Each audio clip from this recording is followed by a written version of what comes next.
యోనాతాను దావీదును తనకు ప్రాణ స్నేహితునిగా చేసుకుని ఆయన ఏమిచ్చాడు అని అంటే, నాలుగవదిగా చెప్పాలా, నడికట్టు. నడుం జారిపోకుండా కట్టుకుంటూ ఉంటాం కదా. ఎవరైనా కొంచెం మూటలు ఎత్తాలంటే నడుం పడిపోకుండా ఏం కట్టుకుంటారు? ఈ యొక్క నడికట్టును కట్టుకుంటారు. బిడ్డలకు జన్మనిచ్చినటువంటి తల్లులకు కూడా నడడానికి ఈ యొక్క నడికట్టు అనేది కడతా ఉంటారు. చాలామంది పిల్లరా ఈ నడికట్టును కట్టుకుంటారు. దీన్ని ఏమంటారు అని అంటే, దీన్ని ఇంగ్లీష్లో బెల్ట్ అని అంటారు కదా. దేవుని స్తోత్రం కలుగును గాక. అయితే ఇది ఎందుకు చెప్పండి, ఇది ఎందుకు?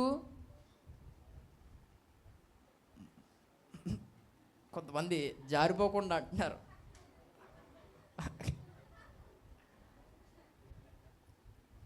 జారిపోకుండానే ఎట్టుకుంటారులే బెల్ట్.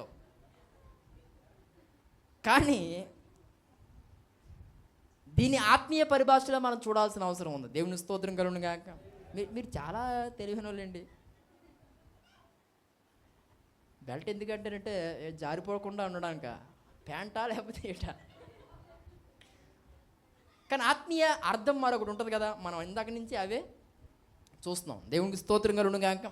గమనించాల్సిందిగా కోరుతున్నాను, ఈ యొక్క నడికట్టు పిల్లల నడుము కట్టడానికి, పిల్లల నడుము బలంగా ఉండడానికి ఉపయోగపడుతూ ఉంటుంది. అయితే పిల్లలు దీని యొక్క ఆత్మీయ అర్థం ఏంటంటే, ఈ నడికట్టు ఆధ్యాత్మిక బలానికి సాదృశ్యం. దేనికి సాదృశ్యం?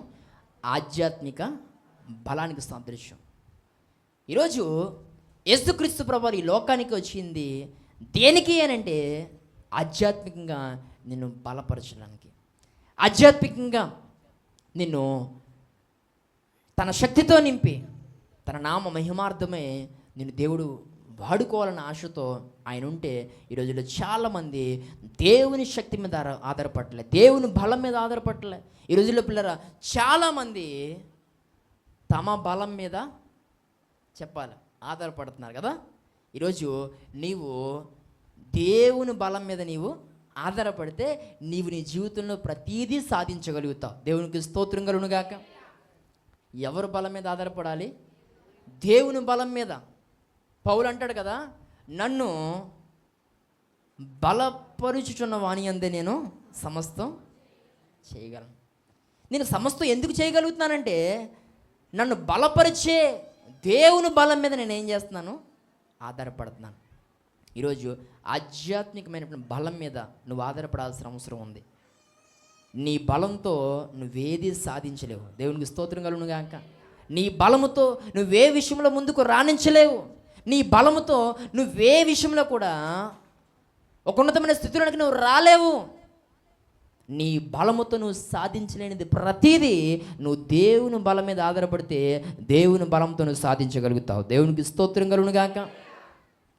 చాలామంది పిల్లలు తమ బలం మీద ఆధారపడి దెబ్బైపోతుంటారు కదా. నేను ఏదైనా చేసేయగలను అనుకుంటారు మొదట, కానీ చివరికి వచ్చేసరికి ఇక ఏమీ చేయలేకపోతున్నాను, ఓడిపోతున్నాననే పరిస్థితి అర్థమైపోతున్నప్పుడు మొత్తం ఇక ఆ కోపంతో ఏదో ఒకటి చేసేసుకుంటారు. ఇంకా చూడండి, కొన్ని సందర్భాల్లో పిల్లరా క్రికెట్ ఆడేటప్పుడు అనుకుంటాం ఏమనంటే, నాలాగే ఎవడో బ్యాటింగు చేయలేను, కానీ అవతలోడు సరైనోడు తగిలి వికెట్ల మీద వికెట్లు కొడుతున్నాడు బాల్తో. ఇంకా లాస్ట్ ఇంకో బాల్ ఉందనగా దానికి కొట్టకుండానే నీకు నువ్వే వికెట్లను తన్నేసిపోతుంటావు. కారణం ఏంటి? నీకేమర్థమైపోయింది? ఒక్కొక్కడు చెస్ ఆడుతుంటాడు, లాస్ట్కి ఇంక ఓడిపోతున్నాడు మొత్తం కదిపెత్తుంటారు. ఒక్కొక్కడు క్యారమ్ బోర్డు ఆడుతుంటాడు, ఇక మనకు పని అవుతుంది అనుకున్నప్పుడు బోర్డు ఎత్తేస్తాడు కదా ఇలాగా.